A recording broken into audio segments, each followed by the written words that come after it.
Just when it felt like the Bradley Beal trade saga was going to be the story of the summer for the NBA, the star shooting guard has himself on a new team after the Wizards agreed to a trade with the Phoenix Suns. So in today's video on the board, we need to investigate what the hell the Washington Wizards are thinking and what this means for the Phoenix Suns as they look to win their first ever championship next season. Let's get into it.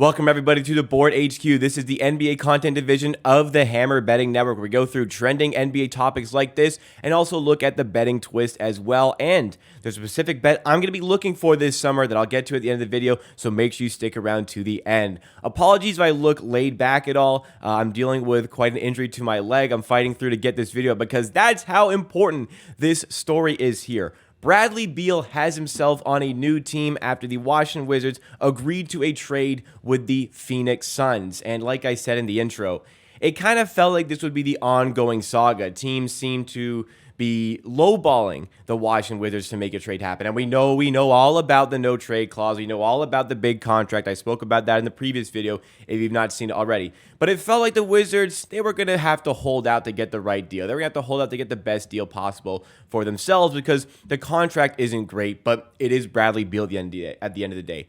Bradley Beal is a good player. So naturally, you have to pay up to get him. And it's going to be a little bit of a bidding war as well, because even with the no trade clause, Bradley Beal wanted to look for another destination, a new destination. And the Wizards were going to make that happen. They were going to appease his demands to find a new team, but they also had to get something good in return. Well, that's the way it looked on the outside. That's the way it looked like from my perspective on the outside looking in. Now, what we were certainly not expecting was the Wizards to accept this offer. This face says it all from Mr. Stephen A. Smith.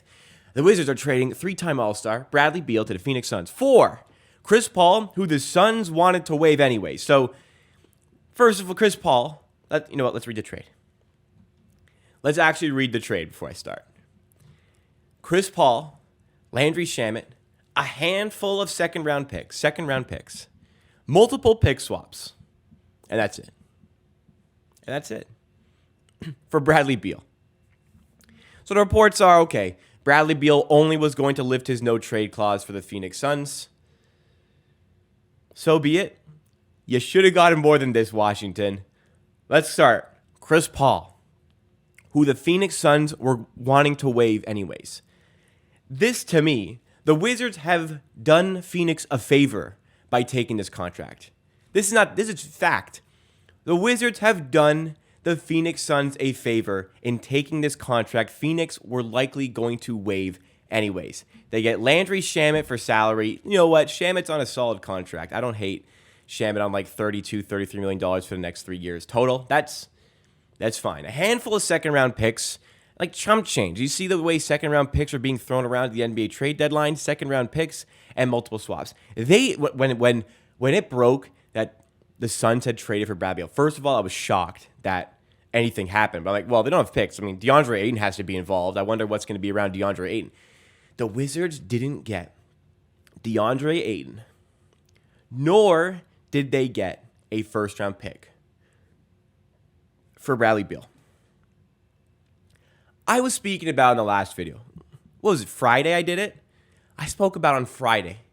A new era for Washington. Fans, at least a management who has some basketball sense, some basketball competence. But then we get this. Like Wizards fans who thought they were in a new era here. Just the same old shit with this trade. I understand there was a no trade clause. I understand that was the error, of the previous management. But let's look at the Kevin Durant saga from last season. Eventually, a team wanted to pay up to get him. And until that point, Brooklyn were not trading Kevin Durant, right? They weren't going to trade him. They spoke to him. They said, we're not getting the valuation that we expect to see for a player of your caliber. And I know Bradley Beal's not Kevin Durant, but the point is, you can wait him out. And if Bradley Beal really wants to go somewhere, you can tell Bradley, hey, you want to waive it for the Phoenix Suns? That's fine. Phoenix has not given us anywhere near enough of an offer to persuade us. So either you can consider Miami, in where we're getting likely a far superior offer, or you have to wait until Phoenix up their offer. Communicate either, you can sit out or you can play, whichever it may be, sits out, whatever. You hold on to him, a trade works out. You got him for 4 more years. At some point, a trade is going to work out. But this doesn't do anything for the Wizards. Pick swaps with the Suns. I mean, depending how far down the line that is, you're still not going to get a lot out of those pick swaps. So this was a very poorly handled situation by the Washington Wizards. A very poorly handled situation by the Wizards. And just screams gross incompetence once again from the management of that organization. If you're a Washington Wizards fan, I apologize. This is the type of stuff how do you support an organization like this? If you're a fan, you're not going to jump ship, but you have to question your fanhood a little bit and be like, I'm really supporting this organization with what they're doing. You have to feel like that with this Wizards team. So let's look at this from a Phoenix Suns perspective now. From a value standpoint, outstanding. But now from a team standpoint, this is where it gets tricky. This is where it gets really tricky.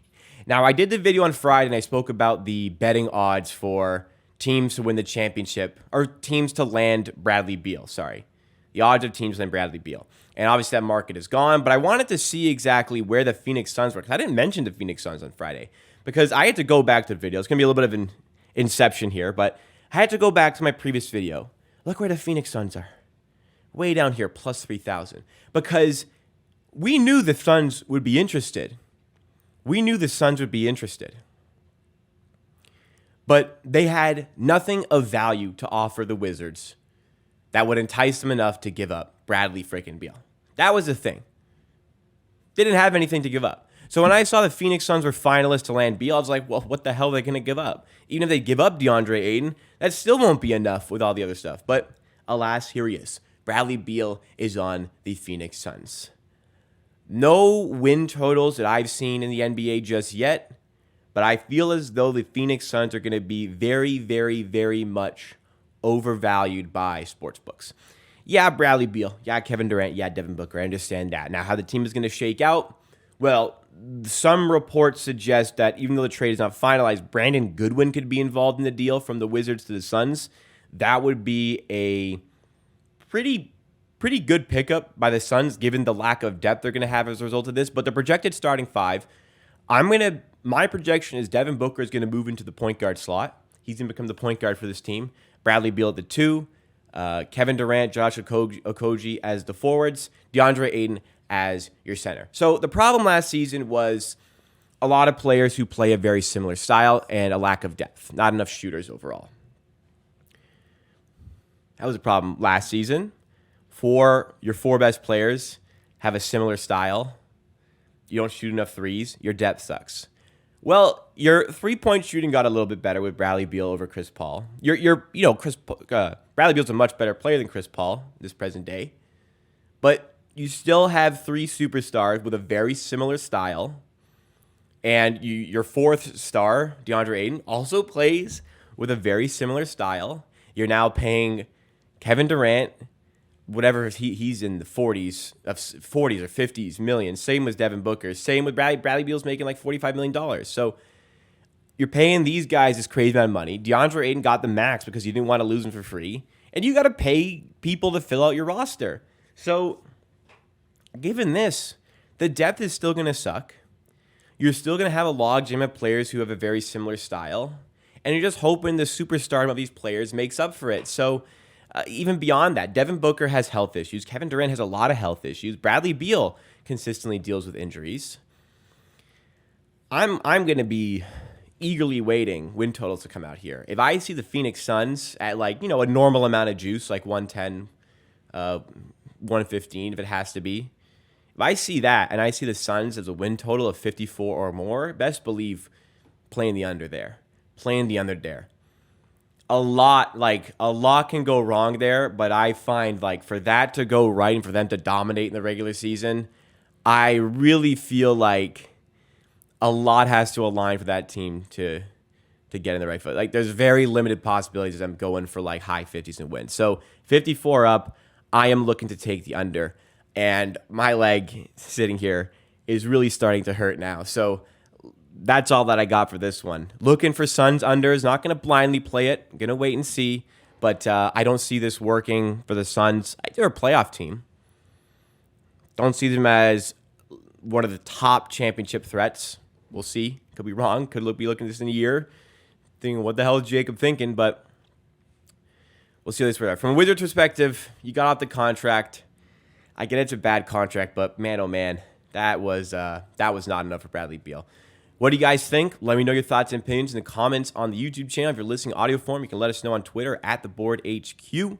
And that is all. Make sure you guys have checked out the Hammer Betting Network for more sports betting content and to take advantage of any sports bets that you have coming up this summer from the NBA. Make sure your sports books that are available to you are open, and to do that, to sign up, use the QR code in the bottom left of the screen or the link in the description, betstamp.app/theboard, or just type in betstamp.app/theboard. You can get involved with some of the great affiliate links that we have for sports books. It doesn't cost you anything extra, but it does help out the channel a bunch. We'll see you again next time very soon for another video on The Board HQ.